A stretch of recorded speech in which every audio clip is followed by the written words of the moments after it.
সামাজিক মাধ্যমে মত প্রকাশের কারণে বিসিএস ক্যাডার কর্মকর্তাদের ঢালাওভাবে সাময়িক বরখাস্ত করা হচ্ছে বলে অভিযোগ করেছে আন্তঃক্যাডার বৈষম্য নিরসন পরিষদ। অন্যায় বরখাস্ত আদেশ প্রত্যাহার করা না হলে কর্মবিরতিতে যাওয়ার হুঁশিয়ারি দেন তারা। শনিবার ঢাকা রিপোর্টার্স ইউনিটিতে এক সংবাদ সম্মেলনে পরিষদের সমন্বয়ক শওকত হোসেন এই কথা বলেন।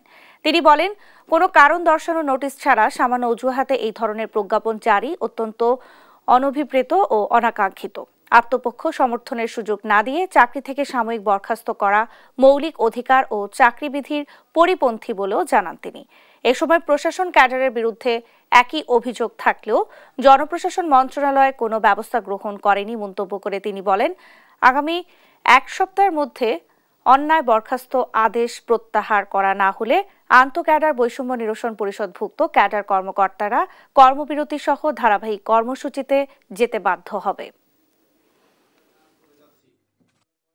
বিভিন্ন মন্ত্রণালয়াধীন দপ্তর সংস্থায় কর্মরত আন্তঃক্যাডার বৈষম্য নিরসন পরিষদের অন্তর্ভুক্ত বিসিএস ক্যাডার কর্মকর্তাদের সোশ্যাল মিডিয়ায় বৈষম্য নিরসনের পক্ষে মত প্রকাশের জন্য 25 ক্যাডারের 14 জন সদস্যকে ইতিমধ্যে সাময়িকভাবে বরখাস্ত করা হয়েছে।